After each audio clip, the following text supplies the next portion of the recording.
All right, let's get to Ralph Rayburn right now, who's following a car chase somewhere right now. Let's get to it. Ralph, what can you tell us? All right, well, you're seeing some vehicles here, a couple of marked units there, a pickup truck and a police car coming out of Broward County here. They're following this transit van, and the transit van, as you can see, is just driving recklessly here all over the roadway. Turnpike, southbound, just past Hollywood Boulevard, now Miramar. Hello, thank you for stopping by. Today we're going to review a shoe. And the shoe that we're reviewing, hold on, is this one. It's called a Cloud Monster. It's by On Running.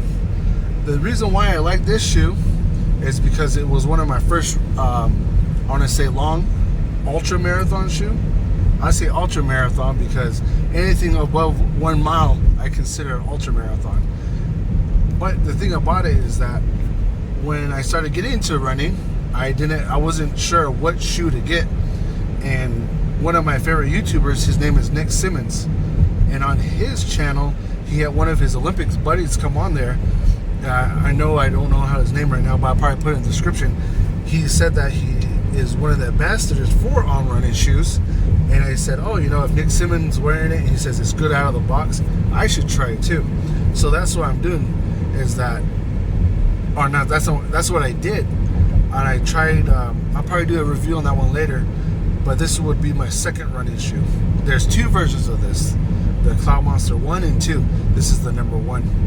And I want to say I had a couple 100 miles on it now. You can see there's wear, but the thing that is interesting is that the bottom of this hasn't collapsed.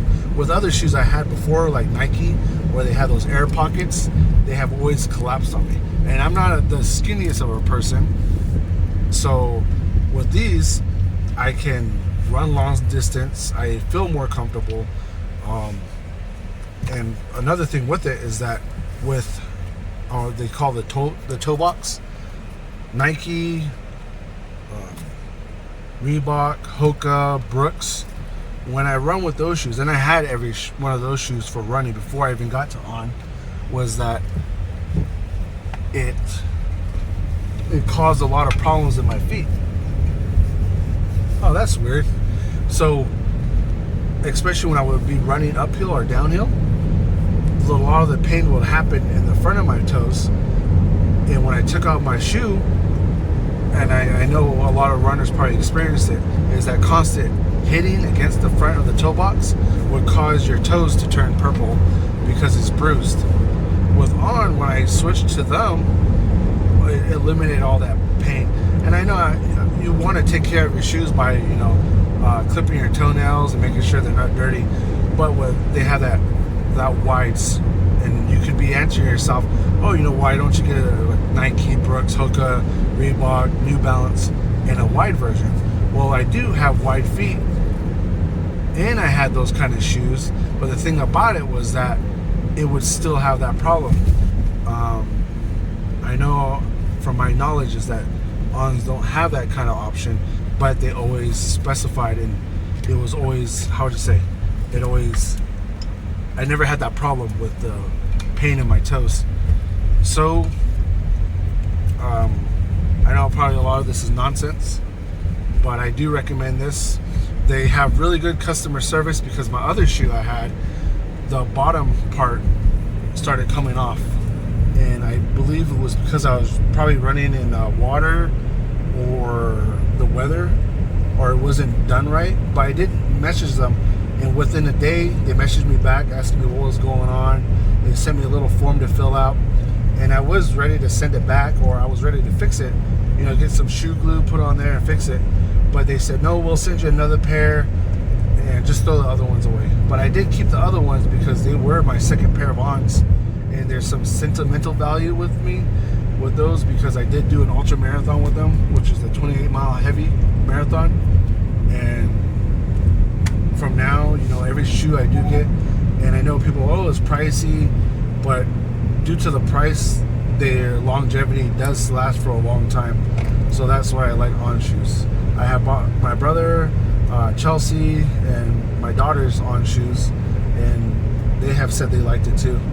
So if you are looking for a running shoe, I do recommend on shoes. If you are standing for long periods of time, I do recommend the Cloud Monsters. They have the Cloud Eclipse too, which is a lot chunkier, but I feel like you won't go wrong with this one. And I know a lot of people have a bunch of pairs of shoes, but I have like 4 pairs of On, and that's the only shoes I have right now. And they don't steer me wrong. I use them for everything from running, from training, from walking, from strolling, from sprinting, from hiking, you know, from jumping out of airplanes. But you know, it's good. It never let me down, and I feel like for the price, the longevity of it is pretty good. But while I'm doing this review, you know, I noticed there's been a helicopter following me, and these cars have been getting really close to me. So I don't know what they want, but yeah. So I'll leave the information of where to get it. It's pretty simple. If you have a computer or phone, just type in On running shoes or On shoes, or you can go on to any store. I recommend REI because REI has a lot of the shoes that regular shoe places don't, like Cloud Monsters and Cloud Eclipses. You can also try them on. They also have they have good deals. I'll probably go into detail about that later. But yeah, if you have any questions, they have, I want to say, a lot of miles on them, these ones. But about that, there's really nothing else. But you know, I might have to stop soon because they're right behind me, and you know, just want to, oh shoot, yeah, I guess they're really serious. So catch me on a different day. Later. Yeah, Mark, that's it right there. You're good, buddy. They're going to surround the vehicle there. They're going to pinch it in right now. They'll be coming out with their weapons drawn, as you would expect right there, and you've got it happening right there. They're instructing orders. You've got a canine officer with the dog ready to release the dog to go in. They're going to try to get those people to come out of that vehicle, unknown whether or not they're armed. They take this very, very seriously. As you did ask, 27th Avenue on the south side of the Turnpike, University Drive on the north side of the Turnpike. It's the exit ramp for the Turnpike extension that would take you to University Drive. So if you went south, you could go to the stadium. If you went north, you'd go up to North Perry Airport. So that's pretty much the position. We'll bring the camera out here just a tiny bit here, show you the configuration that we're looking at. You've got a number of officers here that have responded.